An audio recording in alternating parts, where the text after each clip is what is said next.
And circling back to our top story, China's new foreign minister Chen Gang has slammed the US for what he describes as hysteria, warning it could tip bilateral relations into catastrophe. And for some analysis on Mr. Tin's first news conference in the role, Dr. Chen Gang joins us live from Singapore. He's the Assistant Director and Senior Research Fellow of the East Asian Institute at the National University of Singapore. Dr. Chen, thanks for joining us today. Now, right from the start, Mr. Chen said in his speech that China was strongly opposed to a Cold War mentality of win-lose competition.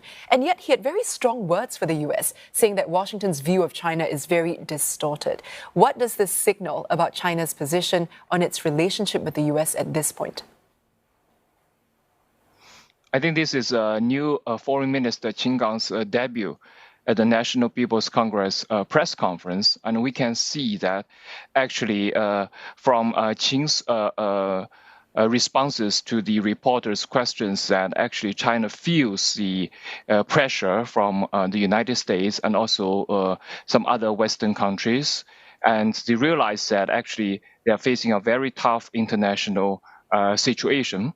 Actually, I do think that actually we are already in a kind of early stage of a new version of Cold War. And China does not really deny that. But I do not think that the new minister, Chen Gang, thinks that that would serve China's core interest, the strategic interest, because China still needs a kind of peaceful and stable international environment in which it can develop its economy and achieve long-term development goals.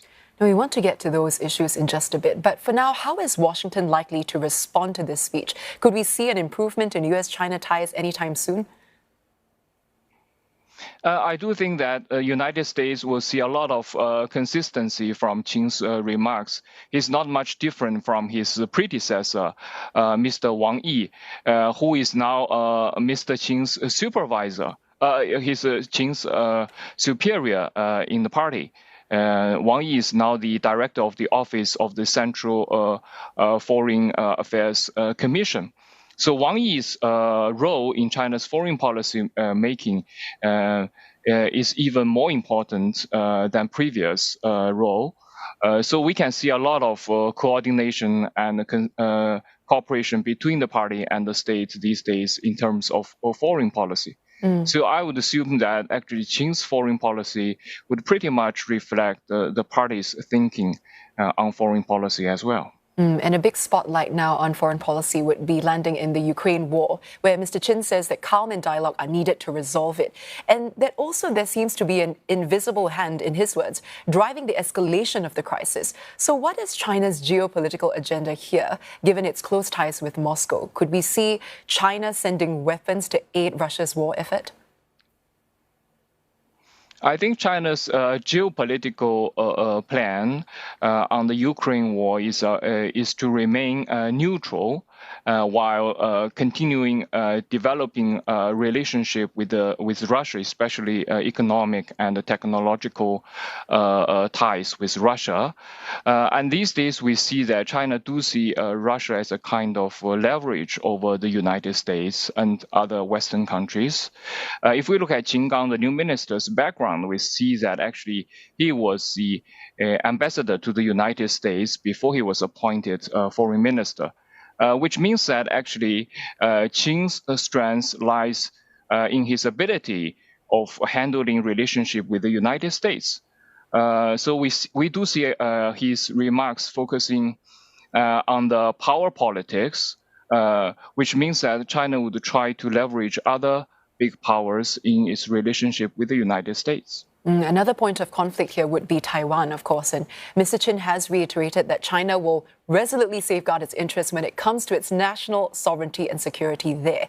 But he also said that no Ukraine-style crisis should be repeated in Asia. So what do you make of this? Could we see a major conflict break out in Asia over Taiwan in the coming years?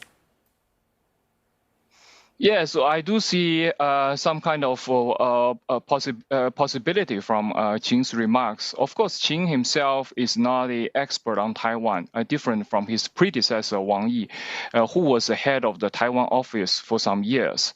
But when Qin handles the relationship with the United States, Taiwan is an issue that China has to face. And these days, I do see the situation is getting worse concerning the cross-strait relationship and also China's confrontation with the United States on this issue. But of course, China still wants to solve the issue or soften the situation through diplomatic means rather than military solutions. So that's why I do see that the Chinese government is putting more focus on diplomacy rather than security or military actions. So that's why we see this year's National People's Congress, China's defense budget basically remains the same. Growth rate about 7%, 7.2%, while the diplomacy expenses is going to increase by more than 12%. Dr. Chen, thank you so much for your insights. That was Dr. Chen Gang speaking to us live from Singapore.